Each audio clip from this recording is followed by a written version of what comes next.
प्रभुदेवाच्या नावाला मान महिमा गौरव देतो की आज त्याने आपल्या या मंदिरामध्ये आम्हा सर्वांना अशा रीतीने उपस्थित केलं की आम्ही त्याचा आशीर्वाद घेऊ शकू.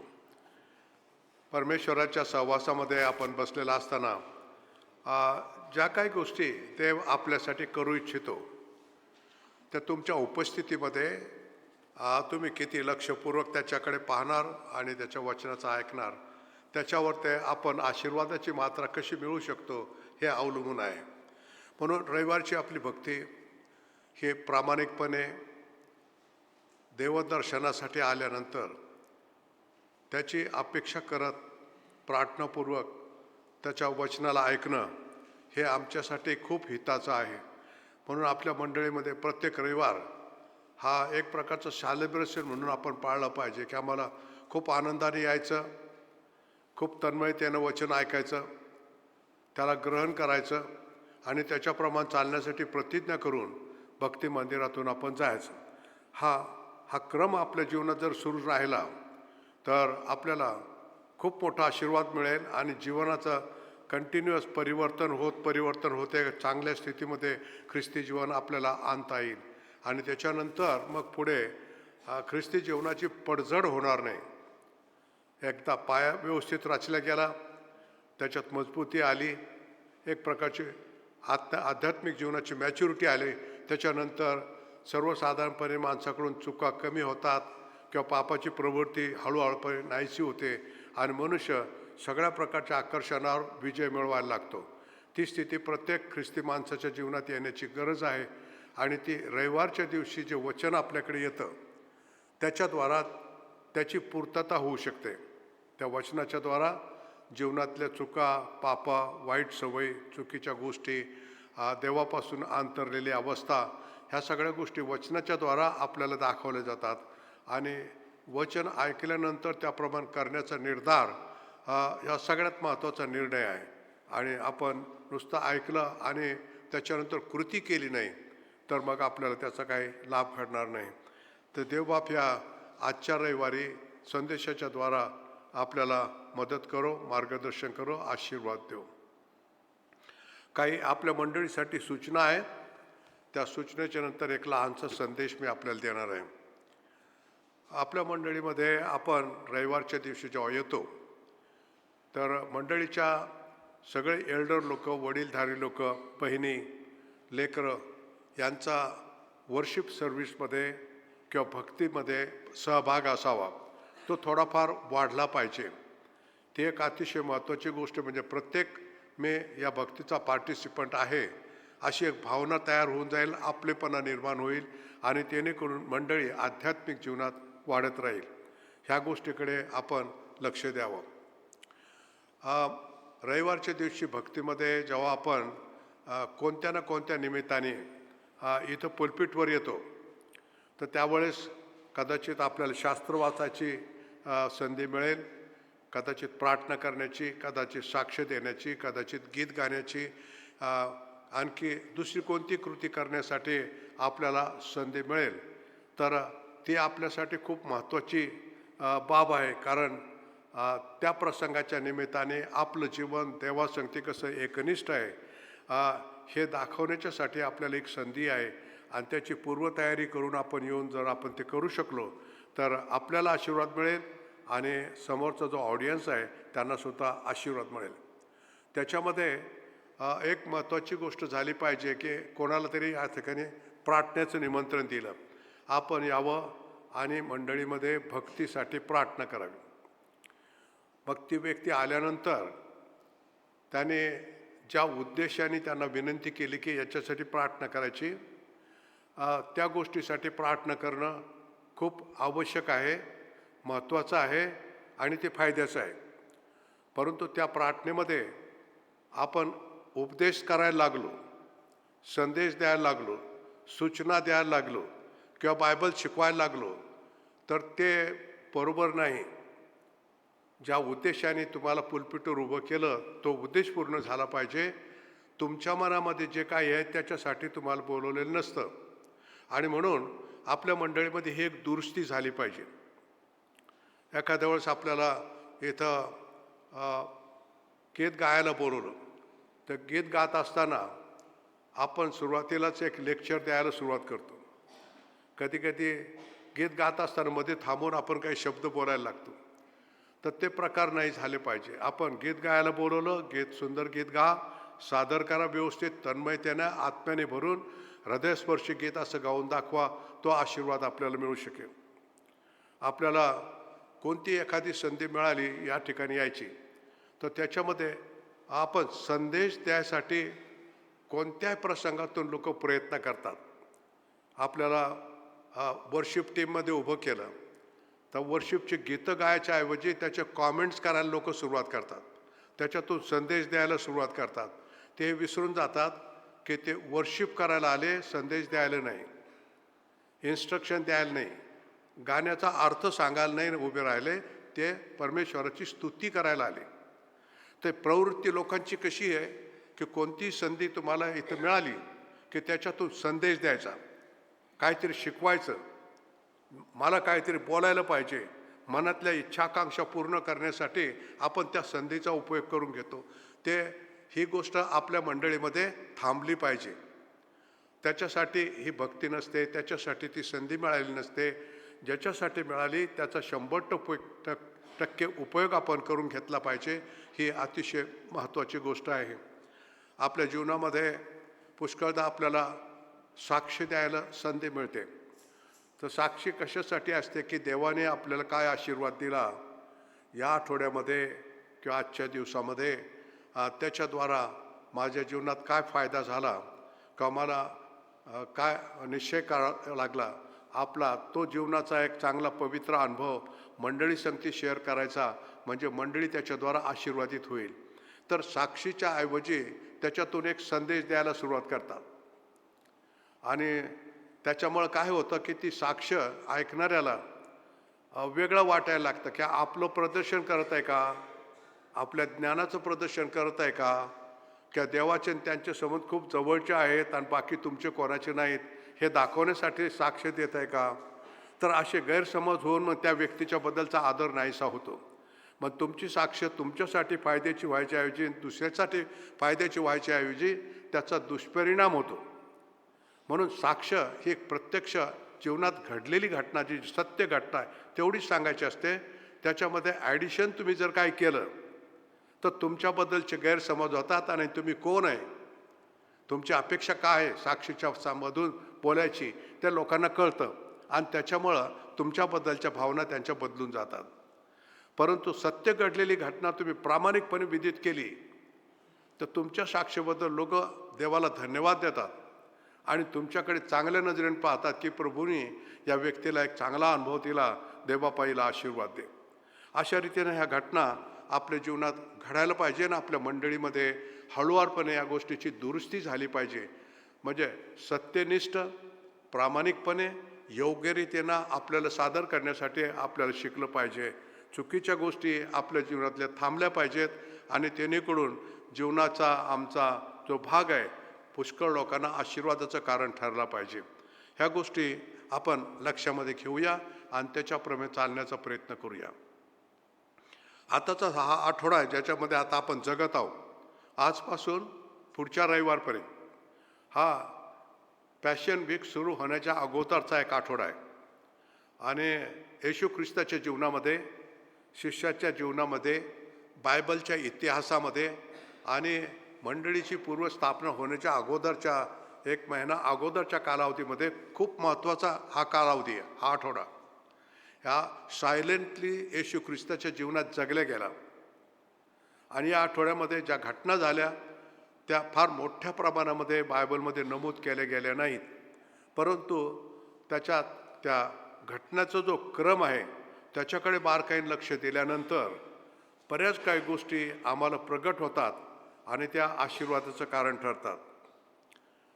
येशू ख्रिस्त वलांडणाच्या सणामध्ये सहभागी होण्यासाठी कफरनहूम या गावातून बाहेर पडला.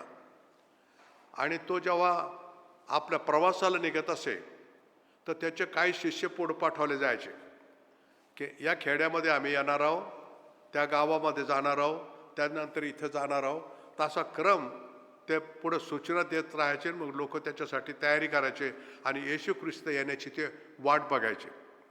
आणि खूप मोठा मॉब त्यांच्या अवतीभोवती अगोदरच येऊन बसलेला असायचा आणि ख्रिस्त आल्यानंतर त्यांना देवाच्या राज्याचा संदेश हा द्यायचे आणि लोकांना आशीर्वाद मिळायचा. लोक आजारातून बरे व्हायचे, दुष्टात्मे काढले जायचे, जीवनामध्ये अनेक प्रकारच्या आशीर्वादाच्या घटना लोकांच्या घडायच्या. तर असाच हा प्रसंग कफरनहूममधून येशू ख्रिस्त निघत असताना बायबलमध्ये असं लिहिलं आहे की त्याने आपलं तोंड, आपलं फेस यरूशलेमेकडे केलं आणि त्यांनी चालायला सुरुवात केली. तर त्याला हे माहीत होतं कफरनहूममधून निघल्यापासून यरूशलेमला पोहोचेपर्यंत हा मधला कालावधी किती वेळ लागणार आहे आणि तो कसा घालवणार आहे याची त्याला पूर्वकल्पना होती. आणि म्हणून त्याने पहिल्या खेड्यात हे कफरनहूम निघाल्यानंतर 2-3 किलोमीटर अंतरावर ते पहाड चढून गेल्यानंतर मैदानामध्ये एक खेड आहे, ज्या ठिकाणी सर्वसाधारणपणे 5,000 लोकांना त्याने जीव घातलं होतं. त्या जागेच्या आसपास खेळ होतं, लहानसं छोटं. त्या ठिकाणी त्या रात्री मुक्काम होता. आणि नेहमीप्रमाणे अपेक्षा होती की गलील समुद्राच्या आसपास येशू ख्रिस्त आला की लाखोनी लोक त्याच्या अवतीभोवती जमा व्हायचे. पण या खेड्यामध्ये जेव्हा संध्याकाळी तो पोहोचला तर त्यावेळेस ज्यांच्या घरामध्ये ते राहत असत, कोणाच्या तरी घरी ते मुक्काम असत, तिथे मीटिंग व्हायची.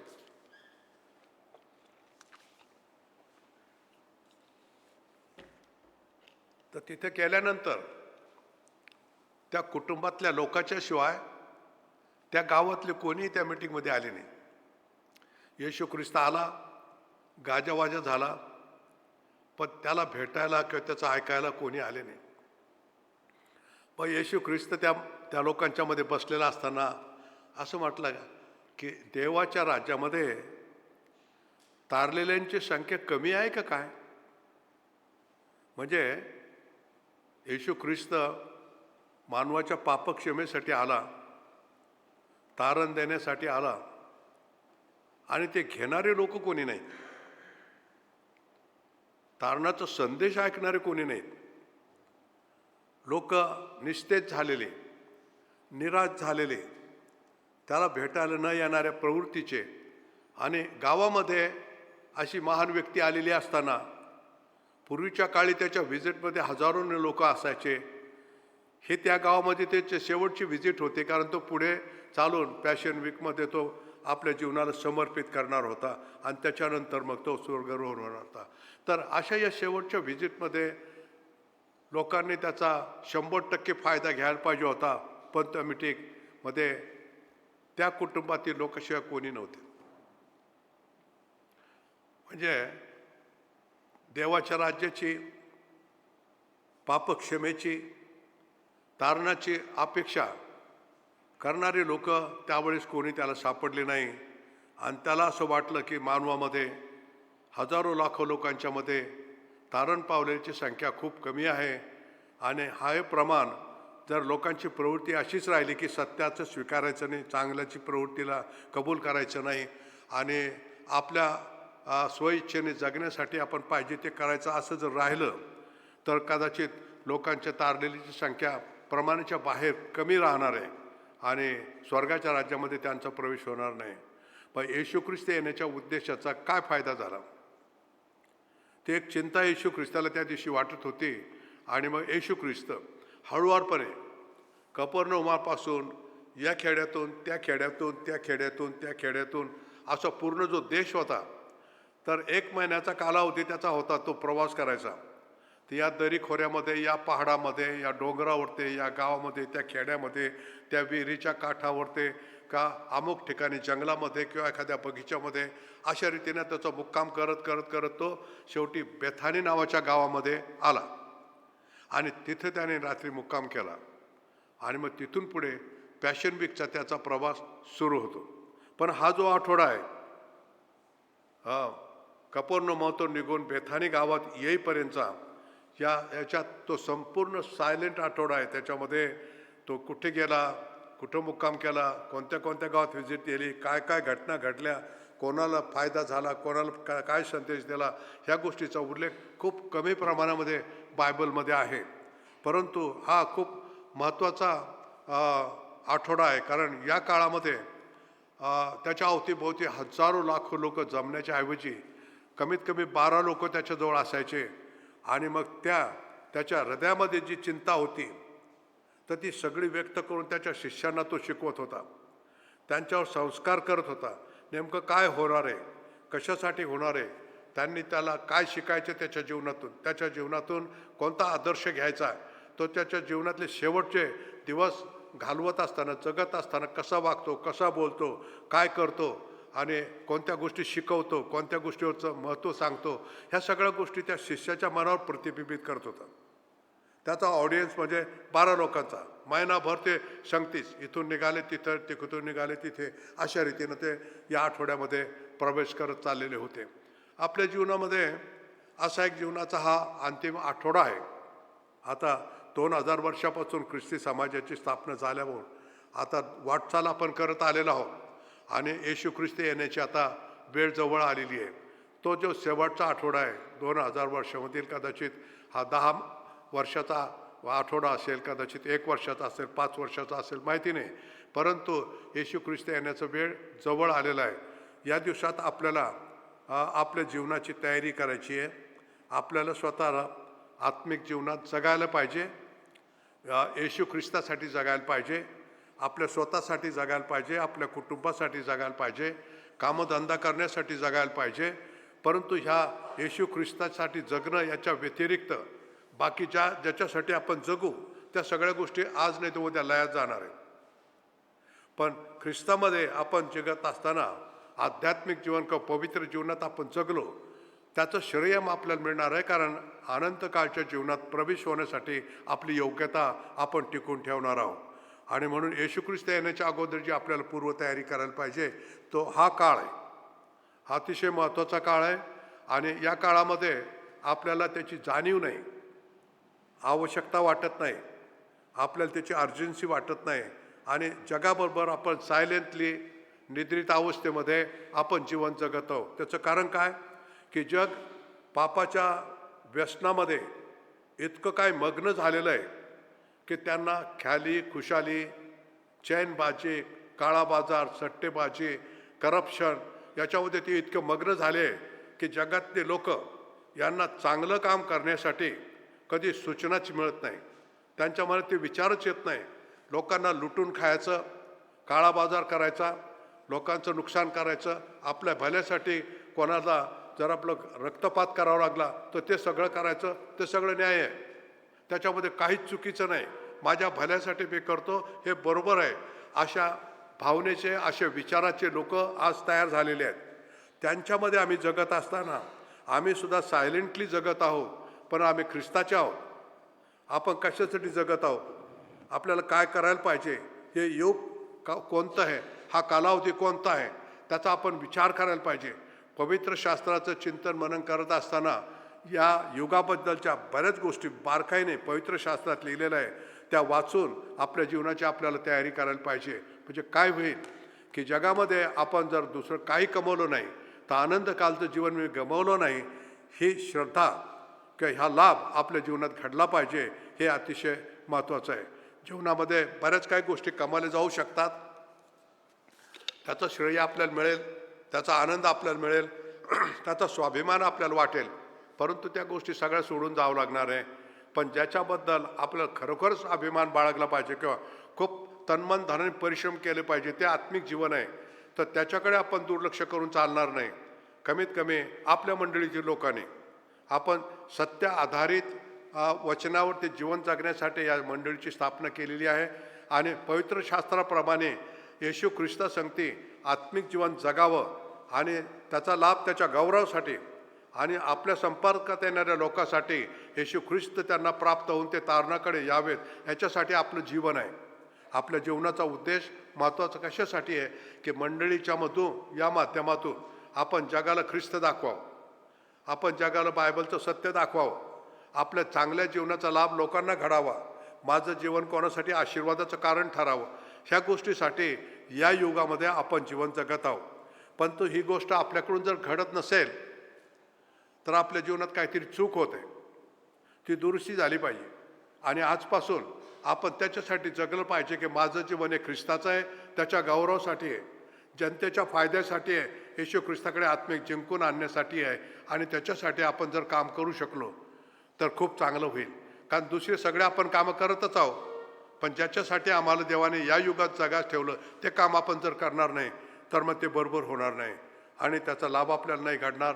आणि देवाच्या गौरवाच्या राज्यामध्ये आपण एक आडकाठी निर्माण करत आहोत असा दोष आपल्या जीवनावर ते येणार आहे.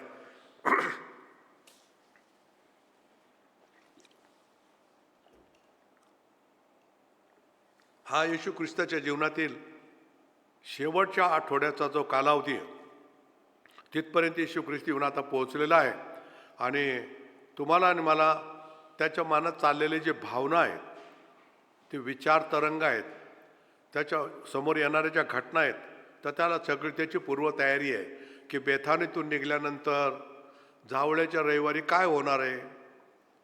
आनंद उत्सवाच्या ऐवजी यरूशलेमात गेल्यामध्ये त्याचा नाकार होणार आहे आणि त्याला यरूशलेममधून हाकलून देण्यात येणार आहे. ही गोष्ट त्याला अगोदर माहीत होती, म्हणून त्या आनंदामध्ये सहभागी होण्याचा आनंद त्याला नव्हता. परंतु त्यांच्या भल्यासाठी आलेला ख्रिस्त याचा ते नाकार करणार आहे याचं दुःख त्या दिवसाचं होतं. अशा अनेक काही घटना आहेत की ज्याचा विचार तुम्हाला मला करायला पाहिजे की तसं काही माझ्या जीवनात घडत आहे का. येशू ख्रिस्त प्रत्येक रविवारी आपल्या भेटीसाठी या मंदिरात उपस्थित असतो, वचनाच्या द्वारा आपल्या संगती बोलतो. आपण त्याचं ऐकतो की ऐकत नाही हे आपल्याला माहिती आहे. आपण त्याच्या संदेशाप्रमाणे चालतो किंवा नाही चालत हे आपल्याला माहिती आहे. ज्या गोष्टी संदेशाच्या रूपाने आपल्यासमोर मार्गदर्शक तत्व म्हणून ठेवल्या जातात त्याचा स्वीकार आपण करून त्याप्रमाणे आपल्या जीवनाला आपण दुरुस्त करतो की नाही करत हे आपल्याला माहीत आहे. परंतु हा जो चाल ढकलपणा आहे, बेजबाबदारपणा आहे ख्रिस्ती जीवनामधील, तो आपल्यामध्ये इथून पुढे थांबला पाहिजे. आपण त्याला कलाटणी दिली पाहिजे आणि योग्य मार्गावर येण्यासाठी आपल्या मनाची आपण तयारी केली पाहिजे. कारण येशू ख्रिस्त पॅशन वीकमधून जात असताना त्याला जे ध्येय गाठायचं होतं, मानवाच्या कल्याणासाठी आपल्या जीवनाची आहुती द्यायची, मग ती प्राप्त करण्यासाठी त्यांनी एकही संधी हुकवली नाही. प्रत्येक याच्यामध्ये ती गोष्ट साध्य करण्यासाठी तो तसाच वाटचाल करत गेला आणि त्या प्रत्येक याच्यामध्ये तो यशस्वी झाला आणि मानवाच्या कल्याणासाठी त्याने बलिदान पूर्ण करून मानवाच्या पापक्षमेची व्यवस्था त्याने केली. एक संधी अशीच येशू ख्रिस्ताकडे आलेली होती गेतसेनी बागेमध्ये. त्या दिवशी त्याचे विचार असे आले की जर हा प्याला आपण टाळायचा तर आपण टाळू शकतो. आता गेतसेनी बागेमधून परत बेथानीत जायचं आणि परत आपल्या कफरनहूम वाटचाल करता येत आहे, मग पुढे होणाऱ्या घटना काय आपल्या जीवनात घडणार नाही. पण नाही, त्यांनी सांगितलं हा प्याला मला प्यायचाच आहे, याच्यासाठी मी आलेला आहे. मग त्याच्यात प्रार्थना करता निश्चित होईल तर हा प्याला टळू दे. म्हणजे इथपर्यंत मर्यादा आली की 100% प्रवास करत आलेला असताना 99% आला की हा प्याला होईल तर टळू दे. पण त्याने शेवटच्या क्षणातसुद्धा म्हटलं नाही, ज्याच्यासाठी मी आलो तेच होऊ दे. आणि मग त्याने तो प्याला स्वीकारला आणि क्रुसावरती जाण्याची त्याने आपल्या मनाची तयारी केली. दुसरी संधी त्याच्या जीवनात आली. पिलाताच्या समोर तो उभा राहिला आणि पिलाताने सांगितलं, तो यहुद्याचा राजा आहे का. आता तो यहुद्याचा राजा खऱ्या अर्थाने पवित्र शास्त्राच्या चौकटीत बसून होता, परंतु त्याचं काय राज्य स्थापन झालेलं नव्हतं. येशू ख्रिस्ताने त्याचा काही जबाब दिला नाही. पण तिथं जबाब मिळाला असता तर त्या पिलाताने त्याला सोडून दिलं असतं की जा, हा निर्दोष आहे, त्याला घेऊन जा. त्याला क्रुसावर चढण्याची गरज पडली नसती. पण त्यांनी सांगितलं. त्याने सायलेंट इतका जबरदस्त रीतीने पाळला की पिलाताला त्याच्या जे कॉलिंग होतं त्याच्या विरोधात जाताना आलं. आणि यहुदी लोकांना त्यांचा जो दंडक होता की याला मृत्यूदंडच द्यायचा आहे, तर तो साधण्यासाठी येशू ख्रिस्ताचा सायलेन्स कामी आला. ज्याच्यासाठी तो आला होता ते काम करण्यासाठी त्याने एक सुद्धा चूक केली नाही. आपल्या जीवनामध्ये निर्धाराने तो बलिदान देण्यासाठी चालला. तुमच्या माझ्या जीवनामध्ये आम्ही कसा निर्धार करू शकतो. किती संधी मिळतात आपल्या जीवनामध्ये. आपण चांगलं काम करावं, आत्मिक जीवन जगावं, तारलेल्या स्थितीत जगावं, अविनाशी जीवनाची प्राप्ती करून त्याच्यामध्ये चौकट करून देवाचा गौरव करणार जीवन जगावं. अशा कितीतरी संधी आपल्याला मिळतात. तर त्याच्यापैकी आपण किती गमावतो, किती संधीचा आपण फायदा उचलतो. त्या प्रत्येक संधीमध्ये देवाचा गौरव होणार आहे ते आपण करतो अगर टाळतो. ह्या गोष्टीचा आपल्याला विचार केला पाहिजे. कारण हे जीवन आहे खूप महत्त्वाचं आहे. थोड्याशा कालावधीसाठी आपल्याला जगायचं आहे. त्याच्यानंतर आपल्याला या जीवनामध्ये जगण्याची संधी मिळणार नाही. पुढे एक तर अविनाशी जीवन किंवा त्याच्या विरुद्ध जे काही जीवन असेल ते त्याच्यामध्ये आपल्याला जावं लागणार आहे. तर जी संधी मिळाली त्याचा फायदा घेणं याचा निर्धार करण्याची खूप आवश्यकता आहे. आणि हा जो थोडासा कालावधी आहे या कालावधीमध्ये आपल्याला निश्चित स्वरूपाने देवाच्या गौरवासाठी जगलं पाहिजे आणि त्याच्यासाठी आपल्या जीवनाची तयारी करायला पाहिजे. एक पापी जीवन आहे, व्यसनाधीन जीवन आहे, चुकांनी भरलेलं जीवन आहे, बऱ्याच प्रकारच्या म्हणजे अनवॉन्टेड गोष्टींनी जीवन भरलेलं आहे. आणि ते जीवन आपल्याला ख्रिस्तासाठी जगायचं आहे असं आपण म्हणून विचार करून जगू लागलो तर तसं काय होणार नाही. तो आपला गैरसमज होईल. एक पवित्र जीवन जगतो ते ख्रिस्तासाठी जगता येतं. पापक्षमा झालेलं तारलेलं जीवन आहे ते ख्रिस्तासाठी जगता येतं. त्याच्यातून त्याचा ख्रिस्ताचं गौरव होऊ शकतं. म्हणून आपल्याला देवाच्या गौरवासाठी जगलं पाहिजे. तर त्याच्यासाठी जीवनाची पूर्वतयारी करून आपलं जीवन नीटनेटकं केलेलं पाहिजे. आणि त्या जीवनातून आपल्याला जे काही करता येईल ते देवाचं गौरव करता येईल. आत्मे जिंकता येतील, लोकांच्या समोर चांगल्या ख्रिस्ती जीवनाचा आदर्श ठेवता येईल, त्याच्यावर लोक विश्वास ठेवू शकतील. तुमच्या शब्दावर ते विश्वास ठेवून ख्रिस्ताकडे ते येऊ शकतील. तुमच्याकडून मिळालेली सुवार्ता ते कबूल करू शकतील. तुमच्याद्वारा मिळालेला त्यांना ख्रिस्त सर्वसामान्य त्यांच्यासाठी शिरसावंदे असं ते मान्य करतील. कारण तुमच्या जीवनामध्ये त्या गोष्टी प्रत्यक्ष त्यांना पाहायला मिळतील. पण आपल्या जीवनामध्ये ख्रिस्तीपणाचे कोणतेच गुणलक्षणं आणि मी ख्रिस्ती आहे असं म्हणून आपण जगत असो तर आपली स्वतः पाहून आपण दिशाभूल करत आहोत आणि त्याच्यामुळं आपल्या पदरामध्ये काही पडणार नाही. तर ही बाब आहे अतिशय बारकाईनं तन्मयतेनं विचार करून ठरवल्या गेली पाहिजे. कारण कधीतरी आपल्या जीवनात काही चांगल्या गोष्टीचा निश्चय करण्याची गरज आहे. आपण चालढकल करत गेलो, आज नाही उद्या करूया, परवा करूया, नंतर करूया, हा प्रसंग गेल्यानंतर करू किंवा या पुढच्या वर्षापासून करू किंवा म्हातारं झाल्यानंतर आपण करू, तरुणपणामध्ये आणखी वेगळ्या गोष्टी आपण करू. अशा तंद्रीमध्ये आपण जर जगत गेलो तर आपण कधीही आपल्या अविनाशी जीवनाच्या ध्येयाला गाठू शकणार नाही. आणि म्हणून संधी जी पहिली मिळते तिचाच फायदा घेतला पाहिजे आणि तिथपासून जीवनात येणाऱ्या अडचणी दूर करत आपण ते ध्येय गाठण्यासाठी सगळ्या काही चांगल्या गोष्टी करायला पाहिजे, ते करत गेलं पाहिजे. तर देव तुमच्या संगती राहील. देव तुम्हाला आशीर्वाद देईल, तुम्हाला शक्ती देईल, बळ देईल. तुमच्या जीवनाच्या चुकामध्ये तुम्हाला सावरून धरेल आणि तुम्हाला अशा रीतीने चालवेल की ज्याला तुम्हाला असं वाटेल की खरोखरच मी देवाचा सेवक किंवा सेविका आहे आणि मला त्याच्यासाठी जगलं पाहिजे.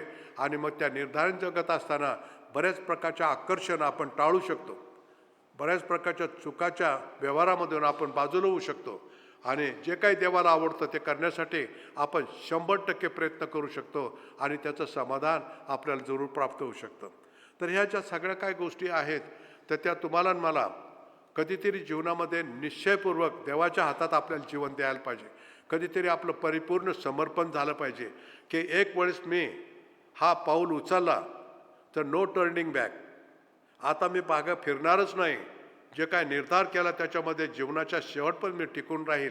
असा आध्यात्मिक जीवनाची वाटचाल करण्यासाठी आपल्याला आज निश्चय केला पाहिजे. म्हणजे हे ख्रिस्ती जीवन आज सुरू झालं पाहिजे. आपल्याला जे वाटत आहे की मी ख्रिस्ती कुटुंबात जन्मलो, माझा बाप्तिस्मा झाला, मी बायबल वाचतो, मी दशांश देतो, मी चर्चला जातो वगैरे वगैरे काही गोष्टी आपण करतो, ते सगळं आपण करत असताना हे सामाजिक सोशल लाईफमधल्या ॲक्टिव्हिटीज आहेत.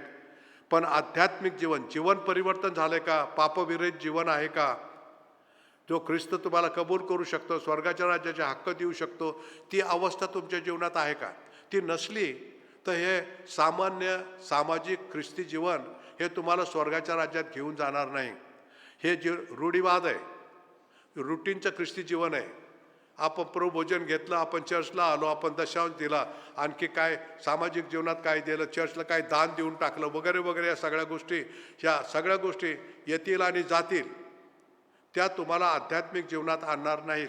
जीवन परिवर्तन, पापक्षमा, देवाच्या चांगल्या गोष्टी करण्याचा निर्णय, वचनाप्रमाणे चालण्यासाठी निश्चय, ह्या सगळ्या गोष्टी तुमच्या जीवनात कधीतरी सुरू झाल्या पाहिजेत.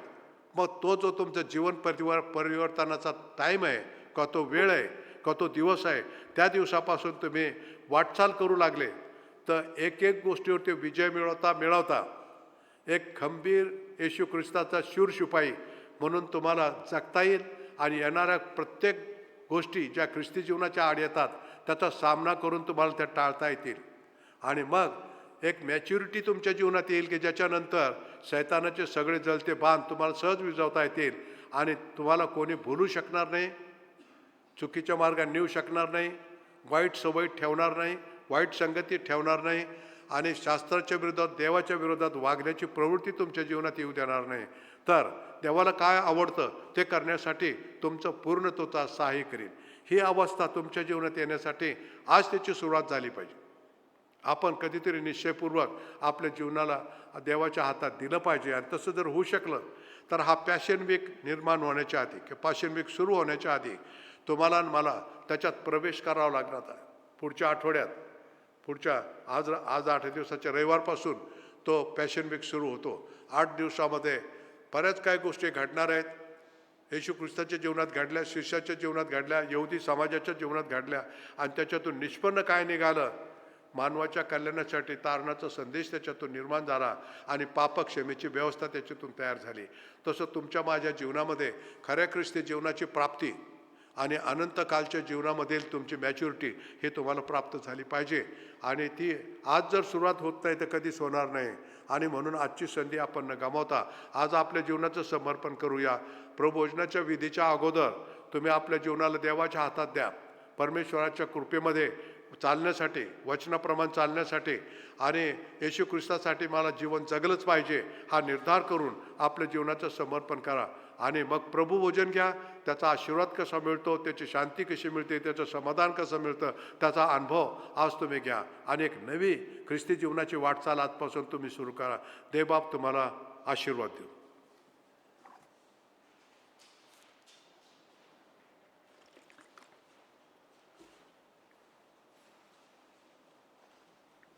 थँक्यू पाळ साहेब.